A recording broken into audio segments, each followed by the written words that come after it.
पाहुयात पुढची बातमी। आगामी विधानसभा निवडणूक गांभीर्याने घ्या, कुठलाही हलगर्जीपणा करू नका।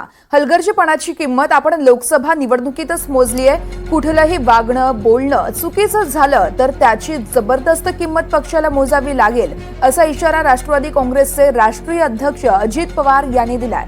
छत्रपती शिवाजी महाराज यांचा पदस्पर्श झालेला राजकोट किल्ल्यावर राडे होणं चांगलं नाहीये, लोकांना ते आवडत नाही, त्यामुळे बोलताना वागताना तारतम्य बाळगा, असं देखील अजित पवार म्हणतायत। अन्यथा त्याची किंमत तुम्हाला आणि पर्यायानं पक्षालाही मोजावी लागेल, अशी तंबी देखील अजित पवार यांनी दिली आहे।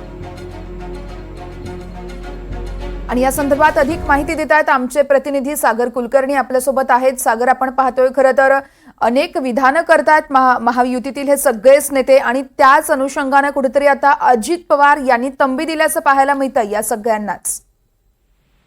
राष्ट्रवादी युवकच्या प्रदेशाध्यक्षांच्या सगळ्या मेळाव्यासमोर बोलताना अजित पवारांचं हे वक्तव्य आहे।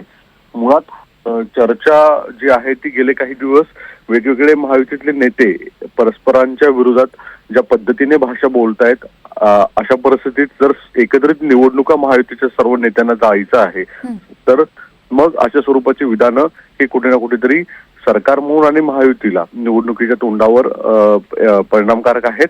अशा परिस्थितीत अजित पवारांनी थेट युवकांना, पदाधिकाऱ्यांना आणि प्रवक्त्यांना तशा स्वरूपाची तंबी दिल्याचं दिसून येतं। यापुढे कुठलंही विधान करताना तारतम्य बाळगावं आणि कोणत्याही वादग्रस्त विधान होईल अशी काळजी घेतली जावी, अशा स्वरूपाची भूमिका आहे। आपल्याला माहित आहे की राष्ट्रवादी काँग्रेसचे प्रवक्ते अमोल मिटकरी आणि इतर काही पदाधिकारी हे वारंवार वेगवेगळ्या स्वरूपाचं विधान करतात आणि त्याची डोकेदुखी ही तटकरे आणि अजित पवारांना होते। कदाचित हीच रेग ओढत अजित पवारांनी सर्वांना तशा स्वरूपाची तंबी दिल्याचं दिसून येतं। निश्चितच सागर, खूप खूप धन्यवाद तुम्ही दिलेल्या सविस्तर माहितीसाठी।